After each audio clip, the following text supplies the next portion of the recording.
a Russian-based director of Alliance Francaise, and that's a sort of a French language service. Now, a few months ago, the character Mathieu Roussel, played by Georges Lelouch, moved with his wife Alice, Alyssa Lasowski, and their young daughter from France to Siberia to take up this new role at Alliance Francaise.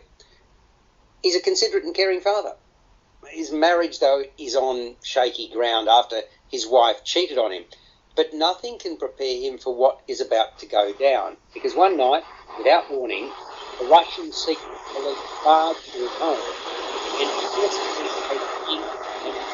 and he's thrown into jail on trumped-up charges of disseminating child porn and molesting his daughter.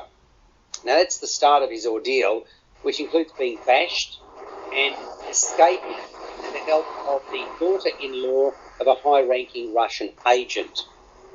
I should give you some context. Kompromat, that word comes from Russian KGB slang, and it's short for compromising material. So in other words, this is where the trumped-up charges come in. Roussel's die is cast with his liberal attitude to the arts and not reading the fact that the Russians view things differently to the French. The movie is loosely based on fact. It was actually freely inspired by a true story that happened to a Frenchman living in Russia. The film drips with tension and intrigue. I thought it was one of the better examples of the genre, the spy thriller genre, thanks to the compelling writing of Carrie Ferry and the director, who's also the co-writer, Jerome Saul. I thought that Lelouch is a very agreeable character in the lead, decent bloke, caught up in a horrible situation, and he channels a naive, everyday man. I thought that was a good role for Phil. It was a nice one. And then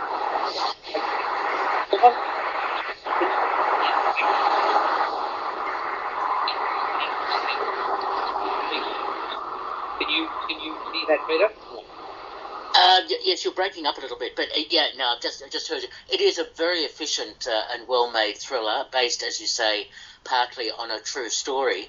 It shows you the Kafkaesque world of people who are caught up with the Russian Secret Service, and how accusations can be made, in most cases untrue accusations, in the furthering of the state and of the issue of spying and who's in control. It really is an interesting film. It was great to see also Joanna Kulig.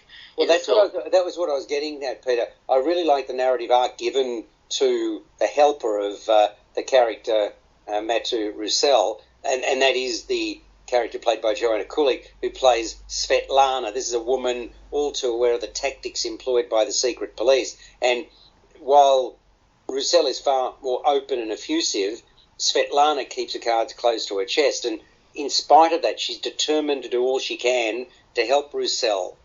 And in so doing, she risks her own safety more than once.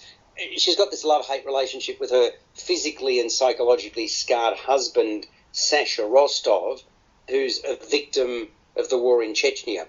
And there's a very mercenary character, is there not, in terms of his father, played by Michael Gore, who's a federal security agent who Svetlana detests. Now, I thought the characterizations of these thoroughly unlikable types, he's one of them, and the other one is the enforcer Sagarin, played by Igor Jijikin. I thought both of them were really... I mean, it's the expectation, let's be honest, in a movie like this, but I thought they played them very, very well. Did you? Oh, absolutely agree. It's very well cast, and it's a tense sort of film leading up to the last 20 or so minutes, which are really quite impressive. It's a paranoid thriller. It's very well produced, and I'm not surprised that it wasn't actually shot in Russia. Neither am I. It was shot in Lithuania, as it turns out. Well, I mean, quite frankly, the director spoke about that and said it was just too dangerous. Yes. And I mean, obviously, you're making a movie that's condemning the Russians to shoot it in Russia if they get wind of it, I'm not sure that that's the smartest thing to do. So having said that, it really does capture that sort of jackboot mentality and the continuing push to bring down the central character, Roussel.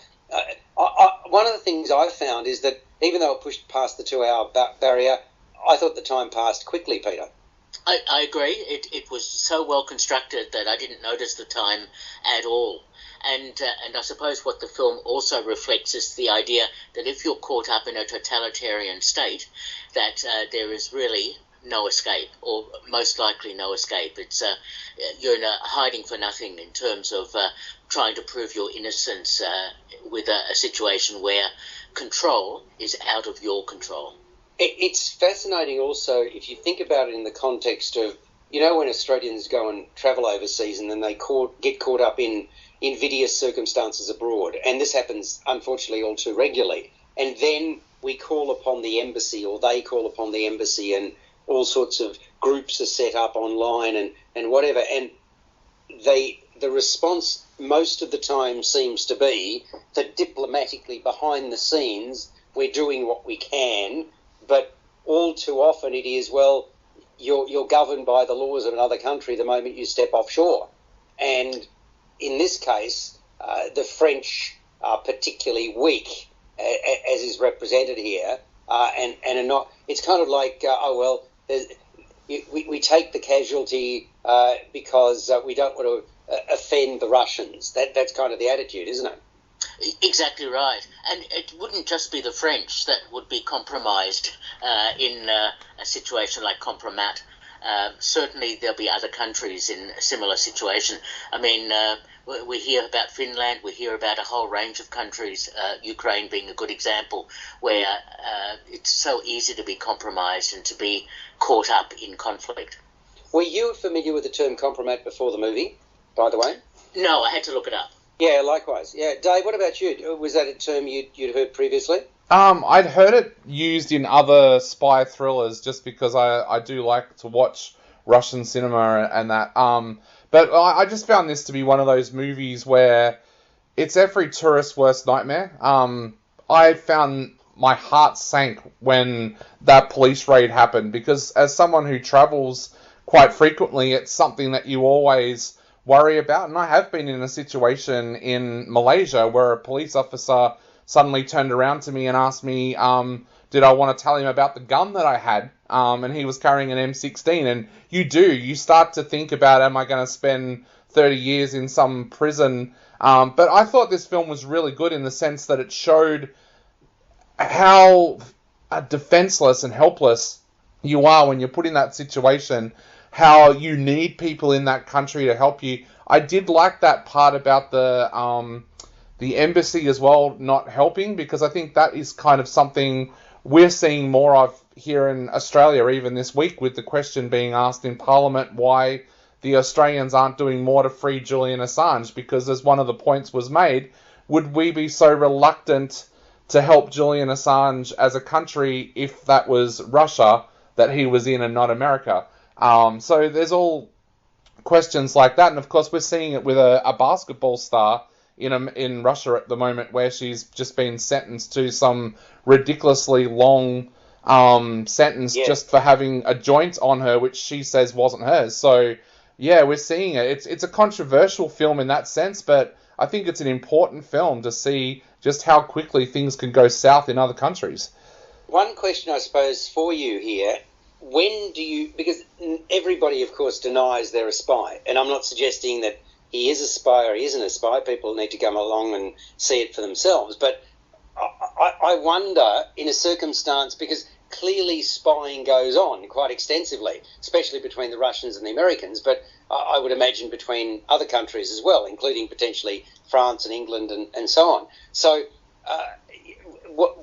how do you determine what's fair game in international espionage, Dave? How do you get that right? Yeah, that's $1 million question. One of my favourite TV shows of all time was Spooks, the British series, and that discussion is quite often held in that show, as particularly if someone gets discovered from within MI5 in another country, there's always that thing in the show where it's like, oh, well, the other country's done the wrong thing. It's like, well, you did have a spy in their country that was getting political and government documents. So, yeah, it's an interesting question, but this is based on a true story as well, what happened. I mean, I should say it's loosely based on a true story. Yeah, so, of course, France is not going to admit if he was a spy, but I think you have to assume watching this film that he wasn't a spy, so, yeah. Yeah, it's an interesting one, though, because you've also got the double agent situation, too, which I'm not suggesting it's in this one, but,